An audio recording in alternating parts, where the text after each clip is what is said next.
Alors Jésus dit à ses disciples, « Si quelqu'un veut venir après moi, qu'il renonce à lui-même, qu'il se charge de sa croix, et qu'il me suive. Car celui qui voudra sauver sa vie la perdra, mais celui qui la perdra à cause de moi la trouvera. Et que servirait-il à un homme de gagner tout le monde, s'il perdait son âme? Que donnerait un homme en échange de son âme? » Le maître est en train de parler ici à ses disciples pour leur dire le prix qu'il y a à payer pour le suivre. Il dit si quelqu'un veut venir après lui, qu'il renonce à lui-même, qu'il meure à lui-même, qu'il se charge de sa croix. Ces derniers temps, le Seigneur m'enseignait sur ce que c'est que porter sa croix, renoncer à soi-même. Renoncer à soi-même, c'est cesser d'être conduit par le désir de se réaliser dans le monde. C'est cesser de s'appuyer sur les choses du monde pour retrouver sa réalisation, son accomplissement. Pendant que je faisais des recherches sur ce sujet, que le Père m'a conduit à retomber sur un concept que je ne connaissais pas avant, que j'ai connu vraiment il y a de cela quelques jours, il y a 2 ou 3 jours. C'est la fameuse pyramide d'Abraham Maslow, que beaucoup d'entre vous connaissent, étant donné votre niveau de culture. Abraham Maslow a identifié un certain nombre de blocages, de besoins que nous voulons absolument satisfaire par nous-mêmes pour nous sentir heureux dans le monde. Le monde, c'est quoi? Le monde, c'est... J'ai envie de donner cette image que j'aime bien donner à ceux qui m'écoutent souvent. Si nous nous imaginons la terre entière comme étant un océan couvert de l'eau, et que les hommes représentent les poissons qui sont dans cette eau, alors le monde, c'est tous ces poissons qui sont inondés, englués dans cet océan. C'est cela le monde. On est sauvé quand on est sorti de ce monde-là, et on est pécheur aussi longtemps qu'on est encore dans ce monde, parce que l'eau ici, représentant l'autorité de Satan, le prince de ce monde, celui qui dirige tout ce qui existe et qui a été créé. Donc, dans ce monde où les hommes sont donc perdus, donc sous l'emprise du mal, donc pécheurs, parce qu'il faut vous dire que le péché, ce n'est pas les actes qu'on pose, mais le péché, c'est le fait de se retrouver sous la domination de Satan, dirigé par Satan, gouverné par Satan. Et dans ce monde donc, le diable nous a inspiré de chercher à nous réaliser, de chercher à nous accomplir, de chercher à nous donner une identité sans avoir besoin du Père, sans avoir besoin de notre Créateur, sans avoir besoin de l'invoquer.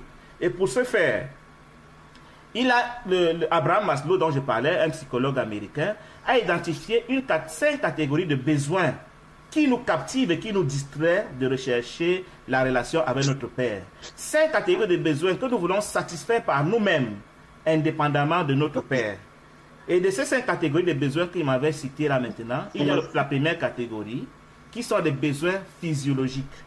L'homme primitif, l'homme animal, est d'abord mu par le désir de manger, de boire, de dormir, de respirer, de s'accoupler et que sais-je encore. Les éléments de base pour la survie de l'être humain.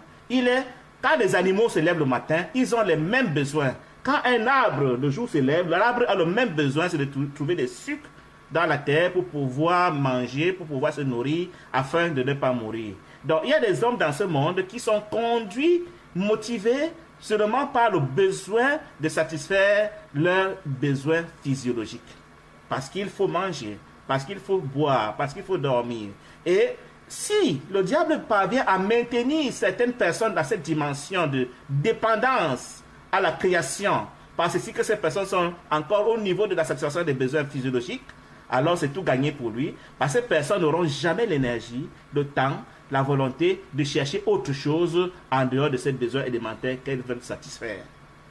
Il arrive donc, et ce genre de personnes, on les trouve très souvent, malheureusement c'est la vérité, dans les pays qu'on dit pauvres, dans les pays où il y a la misère primitive, dans les pays très souvent d'Afrique, c'est une réalité, et c'est pour ça que dans ces pays-là, les hommes sont d'abord mus par le manger, le boire, et n'ont pas le temps à chercher à faire autre chose pour l'intérêt commun, pour l'intérêt de la société, pour l'intérêt de leur humanité, chacun se battant pour soi, pour d'abord avoir son pain quotidien.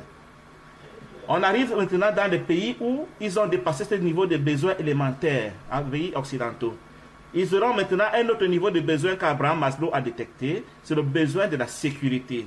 Sécurité de son corps pour ne pas être agressé, sécurité de son emploi pour ne pas le perdre, sécurité de sa santé, de l'assurance maladie, sécurité de sa vieillesse, sécurité de sa propriété, et que sais-je encore, on est entouré de sécurité, ce qu'on appelle les assurances, parce que l'assurance de ces personnes qui sont dans le monde, ce sera des assurances. Alors on va contacter l'état d'assurance pour se protéger, pour se confier dans ces assurances, l'histoire de ne pas se confier au Père Créateur. Passer ce niveau d'assurance où on est dans tous couverts et on croit qu'on est déjà arrivé, l'ennemi va susciter à ces gens qui sont arrivés à ce niveau un autre niveau de besoin qui est le souci des relations sociales, relations d'amour, relations d'amitié, relations d'appartenance à un groupe, et que sais-je encore, relations d'intimité. C'est à ce niveau-là que l'émotionnel véritable sincère entre en jeu, où on a déjà la nourriture, on a déjà la sécurité, maintenant on veut des relations, on veut des véritables compagnies, on veut des véritables amis, et c'est ce niveau de besoin qu'on cherche souvent à satisfaire. Passer au niveau de relation, selon Abraham Maslow, on va arriver au 4e niveau, qui est le besoin d'estime de soi. Quand on est arrivé presque au sommet de la hiérarchie, de la pyramide sociale, ce qu'on veut maintenant, c'est que les gens nous reconnaissent comme ce que nous sommes, des personnes de qualité, des personnes compétentes, des personnes intelligentes, des personnes qui savent se faire respecter et qui sont respectées par les autres, des personnes qui inspirent confiance. Bref, c'est au ce niveau que l'ego entre en jeu, le besoin de satisfaire son ego, de sentir qu'on n'est pas n'importe qui. Et quand on a atteint ce niveau de satisfaction de l'ego, parce qu'on est arrivé à cette étape, il y a une dernière étape qu'Abraham Maslow a détectée, c'est le besoin de s'accomplir, c'est-à-dire le besoin de devenir maintenant créatif, le besoin de méditer, le besoin d'être humaniste, le besoin de servir les autres, le besoin de faciliter la vie aux autres, le besoin de laisser son nom dans l'humanité, par ceci qu'on aura posé des actes qui vont être utiles à tous les autres habitants de la Terre. Quel est le piège dans cette série de besoins? C'est que nous devons être distraits par ces besoins au point où nous n'arrivons jamais à avoir le temps, l'envie de chercher le Père. Nous sommes tellement occupés. Quand nous nous levons le matin, le moyen par excellence d'entrer dans ces besoins, c'est l'argent. Quand tu as l'argent au niveau que tu l'as, te permet d'entrer dans la satisfaction de ces besoins. Si tu en as très peu, tu vas satisfaire les besoins physiologiques. Et plus tu as de l'argent, tu vas passer aux satisfactions des besoins de sécurité. Ensuite, tu vas passer aux satisfactions des besoins sociaux. Et que sais-je? Donc, l'argent devient ici la porte d'entrée pour la satisfaction de nos besoins. Et pendant que nous sommes dans la recherche de l'argent, nous n'aurons jamais le temps de chercher, d'avoir une relation avec notre Père Céleste. C'est pour ça que le Père dit dans la Bible que nous ne devons pas chercher à servir 2 maîtres à la fois, Elohim et Mammon, qui est mis pour l'argent. Parce qu'il sait que l'humanité, quand elle se lève le matin, regardez dans les villes où vous êtes. Vous allez voir que le matin, les métros sont pleins, les bus sont pleins, les gens courent, les voitures circulent. Ils vont où? Ils vont chercher l'argent. Pourquoi? Pour satisfaire chacun son besoin selon son niveau. Donc, nous sommes motivés dans le monde par le désir de satisfaire nos besoins personnels et surtout un désir égoïste. Parce qu'on a beau paraître vouloir faire le bien aux autres, mais c'est d'abord notre intérêt avant l'intérêt de mon prochain. Ce n'est pas à cela que le Père Céleste nous attend. Le Père Céleste nous attend à ceci que nous soyons semblables à notre Maître, celui que nous appelons le modèle parfait, celui qui a été agréé par le Père parce qu'il était différent. En quoi Yeshua, Yamashia était différent de nous? Par ceci que lui, il n'a jamais été motivé par la satisfaction des besoins de ce monde. Il était motivé par un seul besoin, être semblable à son Père. Il dit, ma nourriture, c'est de faire la volonté de mon Père. Il dit, mon Père, je ne fais que ce qui est agréable à mon Père. Je ne fais que ce que je vois mon Père faire. Que la volonté de mon Père se fasse, quel que soit ce que ça doit me coûter. Voilà son seul besoin qu'il avait. Voilà ce en quoi il est différent de nous. Voilà ce à quoi nous pouvons reconnaître que nous sommes encore des mondains. Nous sommes encore des charnels. Nous sommes prétendus être des enfants de Dieu. Alors que nous sommes encore attachés aux choses du monde, parce que nos besoins sont encore, les besoins charnels, sont encore ce qui nous motive, ce qui nous conduit. Nous n'avons pas de honte à prétendre que nous sommes nés de nouveau, que nous sommes sauvés, que nous sommes enfants d'Elohim, alors que nous sommes encore des idolâtres dépendants des besoins naturels. des besoins de ce monde. Et nous prétendons que nous sommes enfants d'Élohim. Quand on est devenu enfant d'Élohim, on ne dépend que d'Élohim. On ne dépend que de lui pour ses besoins. D'abord, qu'on n'a qu'un seul besoin, c'est entrer dans sa nature afin de lui permettre d'utiliser notre corps pour pouvoir faire sa volonté dans ce monde. C'est pour ça que le Seigneur, le modèle parfait, pouvait dire, Yeshua, les œuvres que j'ai faites, ce n'est pas moi qui les fais, c'est mon Père qui les fait. Mais il n'en est pas de nous pour nous. Pour nous, ce sera toujours je veux faire, je dois faire, j'ai telle obligation, je. Voilà notre discours. Or, le maître, même quand on l'appelait bon maître, il dit pourquoi m'appelles-tu bon? Seul mon Père est bon. Non pas qu'il n'est pas bon, mais il vivait seulement pour donner toute la gloire à son Père. Et pour cela, il avait fallu qu'il fasse confiance 100% à son Père pour la satisfaction de ses besoins qu'il n'en était même pas. Parce que étant dans cette position hors du monde, le monde nous est soumis, le monde nous est assujetti. Il suffit que nous ordonnions et la chose s'accomplit. C'est pour ça que quand le maître faisait des miracles, ces miracles avaient pour sens de dire, de nous montrer à nous qui voulions entrer dans sa nature, quand vous serez dans ma nature, selon la volonté du Père, voilà ce qu'il va vous amener à faire. Selon ses projets, ses desseins, voilà ce que vous allez être. Vous allez multiplier le pain, vous allez marcher sur l'eau, vous allez, si vous adhérez à moi, si vous acceptez que je me baptise en vous, si vous acceptez de prendre ma nature, si vous acceptez de prendre ma stature, si vous acceptez de devenir un avec moi. Mais ce n'est pas le cas pour nous. Ce n'est pas le cas pour nous.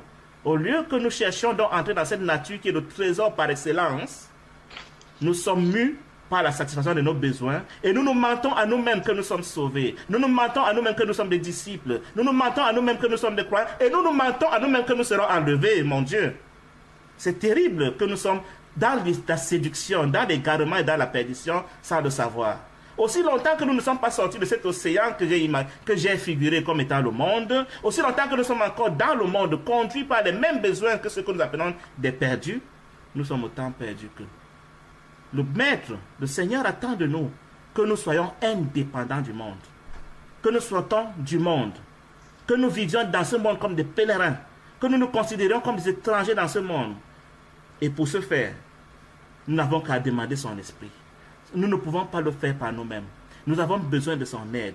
Nous avons besoin de son soutien. Nous avons besoin que son esprit nous transforme pour nous donner sa nature.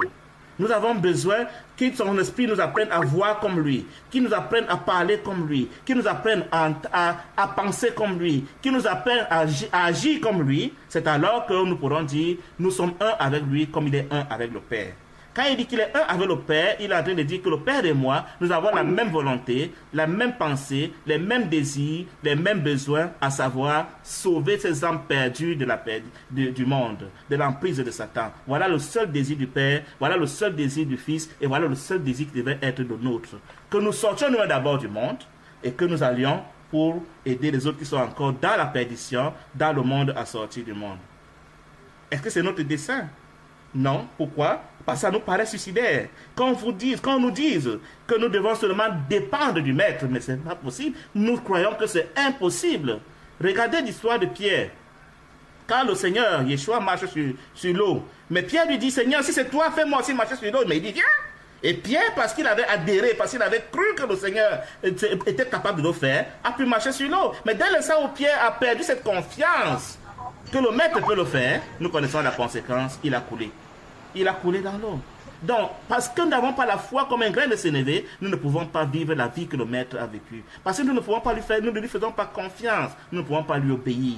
Quand il va nous ordonner de quitter ceci, de quitter cela, comme il a demandé à Abraham, nous allons résister, nous allons dire non, ça c'est certainement la voie du diable, ça peut être le Maître qui me demande de quitter tel endroit, qui me demande de quitter tel emploi, de quitter telle relation, de quitter telle dépendance, je ne veux pas, parce que sans ça, je ne suis rien, parce que je dépends de cela. Ce que le Maître, le Père veut voir dans notre cœur, c'est la disponibilité, la prédisposition à obéir quand il va nous dire quitte ta patrie, quitte ton village, quitte tes relations, quitte ton emploi, quitte ton argent, quitte tes biens, quitte tes enfants, quitte toi-même. Quand il va discerner que nous sommes donc prêts à quitter ainsi, c'est alors qu'il saura que nous sommes prêts à être ses disciples, ses représentants sur la terre, la colonne sur laquelle il va s'appuyer pour renverser le système mondial actuel. Si le Maître n'a pas encore trouvé les véritables disciples sur la terre, malgré toute la foule de personnes qui prétendent être des disciples, c'est parce que personne, mais alors personne, n'est prêt à payer ce prix.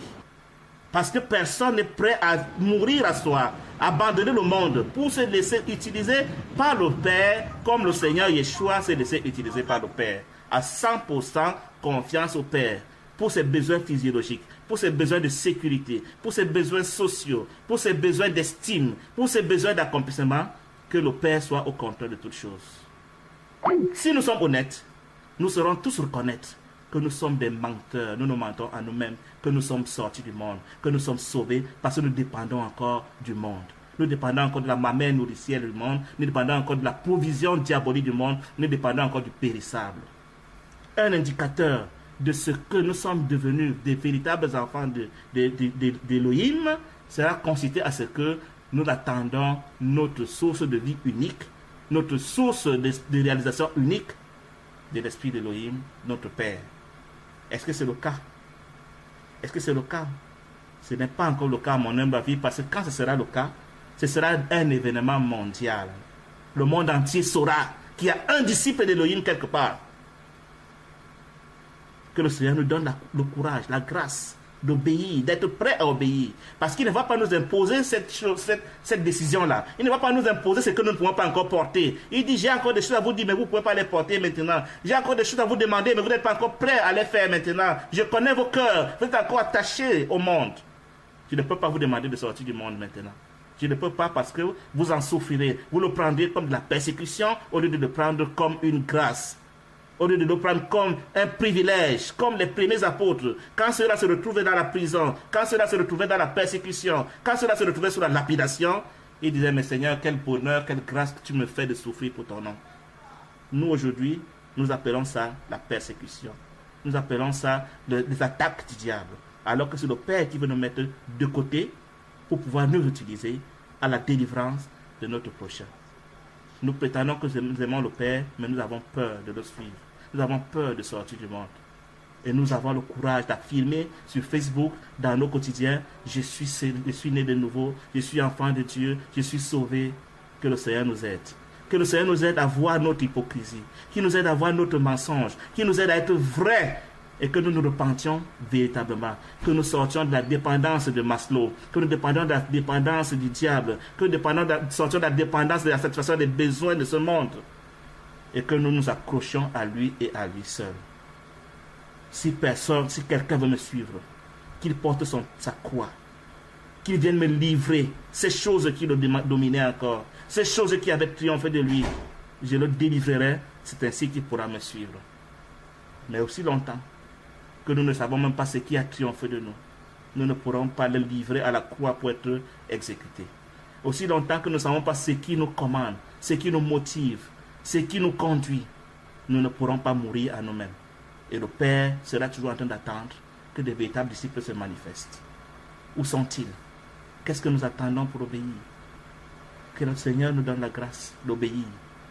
Qu'il nous donne la grâce de sortir du monde pour être utilisé par lui, à la même dimension qu'il a utilisé Paul, à la même mesure qu'il a utilisé Pierre, à la même mesure qu'il a utilisé Jacques, à la même mesure qu'il a utilisé le Seigneur Yeshua, c'est à la même mesure qu'il veut nous utiliser. Quand j'entends des gens m'appeler par erreur sur Facebook, homme de Dieu, je suis choqué. Et dis, mais de quoi il parle? De quoi il parle? Je suis loin d'être celui-là qui est consacré, qui est mis à part pour glorifier le Père. Je ne peux pas mériter un tel titre. Voire même oser dire aujourd'hui, je suis né de nouveau. Quand on voit ce que le né de nouveau aujourd'hui, à quoi il ressemble dans le monde, qu'est-ce que témoignage il donne, ceux qui sont nés de nouveau aujourd'hui? Est-ce que vraiment nous pouvons véritablement dire, je suis sorti du monde pour naître dans le royaume, né de nouveau, devenu esprit vivifiant? Nous croyons que nous sommes obligés de le dire pour faire plaisir à la galerie, pour nous mentir, alors que le Père a dit, le Seigneur a dit, quand je reviendrai, trouverai-je vraiment des vrais disciples sur la terre? Et nous on lui dit, oui, tu en trouveras beaucoup. De toutes ces églises que tu vois, tous ces nés de nouveau, tu vas les trouver, ils sont nombreux. Tu t'es trompé, tu n'as rien compris. Nous on est des saints, on est nés de nouveau, on est sauvés. Que le Seigneur nous aide de cette hypocrisie, qu'il nous en délivre. C'est un sujet qui me tourmente beaucoup ces derniers temps. Je désire tellement entrer dans cette nature. Je souhaite que le Seigneur nous donne la révélation de ce que nous sommes, des gros menteurs à nous-mêmes, des menteurs contre nous-mêmes, des menteurs contre l'humanité, des menteurs contre le royaume. Nous sommes des blasphémateurs. Nous apportons l'opprobre sur le nom du Seigneur. Nous affirmons que lui appartenons, mais quand le monde nous voit, il ne voit aucune différence entre nous et lui. Et le monde dit, mais finalement, s'ils sont comme nous, alors, leur Dieu là, il est qui finalement? Leur Elohim là, c'est qui finalement? De quoi est-il capable s'il faut que ses enfants viennent encore chercher à la même source que nous? Vous voulez que ce monde-là croie en Elohim? Nous voulons que ce monde-là suive Elohim? Notre lumière n'a pas assez brillé. Elle n'a même peut-être pas commencé à briller pour que le monde voit cette lumière et qu'il comprenne que nous ne sommes pas n'importe qui. Nous sommes des enfants du Dieu créateur de l'univers, si jamais nous le sommes. Si nous ne le sommes pas, soyons honnêtes et pleurons à notre Père. Supplions sa grâce. Demandons qu'il nous utilise. Disposons-nous à obéir afin qu'il ait 1, 2, 3, 4, 5, 10 vrais disciples dans ce monde. Et ce sera la fin du monde. Est-ce que nous serons parmi ceux-là? Est-ce que nous voulons être parmi ceux-là? Ou nous préférons la boue du monde? Ou nous préférons le périssable du monde? Ces choses que nous allons laisser quand nous serons partis. Que le Seigneur nous aide. Quand on arrive à un tel niveau de révélation, on perd toute prétention à prétendre. On perd toute prétention à vouloir affirmer, à vouloir faire le show. On constate toute sa misère. On n'a même plus le courage de dire ce qu'on disait hier. Je suis sauvé. Je suis né de nouveau. Je suis enfant de Dieu. Parce que l'Esprit nous témoigne que nous sommes en train de nous mentir à nous-mêmes et que nous sommes en train de blasphémer. Oui, nous allons demander au Seigneur de faire son œuvre, de bâtir cette pépinière des vrais disciples de notre génération, ceux-là qui vont faire la différence avec lui. Ceux-là qui ne seront pas dans la foule des menteurs, idolâtres, hypocrites, qui affirment être ses disciples et qui ne le sont pas. Parce qu'ils n'ont rien de différent du monde. Nous devons pleurer à notre Père, qui nous révèle notre hypocrisie, notre mensonge, notre activisme religieux, qui nous sauve de nous-mêmes et qui nous sauve du monde. Tu ne peux pas être un enfant du royaume et continuer à avoir un certain genre de compagnie, à fréquenter un certain genre de milieu, à tenir un certain discours, à avoir un certain genre d'aspiration, un certain genre d'attachement, de motivation. Il y a problème quelque part. Il y a problème quelque part. Ou nous ne savons pas ce que c'est qu'être sauvé, ou nous sommes tellement accrochés au monde que malgré que nous disons Yeshua, Elohim, enfant de Dieu, nous sommes encore des enfants du diable qui s'ignorent. C'est ça que le Seigneur dira ce jour-là. Vous me direz que vous m'avez appelé Elohim, vous avez été avec Luc Bima, et vous avez prêché, vous avez chassé les démons, vous avez fait des miracles, je vous dirai que vous n'êtes jamais sorti du monde. Vous n'avez jamais quitté la dépendance du monde. Je ne vous ai jamais connu, je ne vous ai jamais vu hors du monde, là où je voyais ceux qui sont à moi. Je ne me souviens pas vous avoir transformé. De quoi tu parles quand tu dis que tu étais avec moi? Et ça, c'est l'œuvre du diable. Que nous ne comprenions pas que la perdition, c'est la dépendance au monde. La confiance en le monde plus que la confiance en Elohim. Le Père est honoré quand nous avons confiance en lui 100%. Qui de nous peut dire qu'il a confiance en lui 100%? Pour ne pas dépendre du monde. Pour ne pas trembler. Comment il sait qu'il dépend du monde? La pensée de perdre cet avantage, que j'appelle avantage, me fait peur. La pensée de perdre ma nourriture quotidienne. La pensée de perdre mon emploi. La pensée de perdre mon conjoint. La pensée de perdre mon enfant. De perdre mes relations. De perdre ma sécurité. Me met dans un inconfort. Parce que je crois que sans ces choses, je ne suis rien. Alors je suis encore du monde. Je dépends encore du monde, de la provision du monde, de la sécurité du monde. Je ne suis pas encore un enfant du royaume.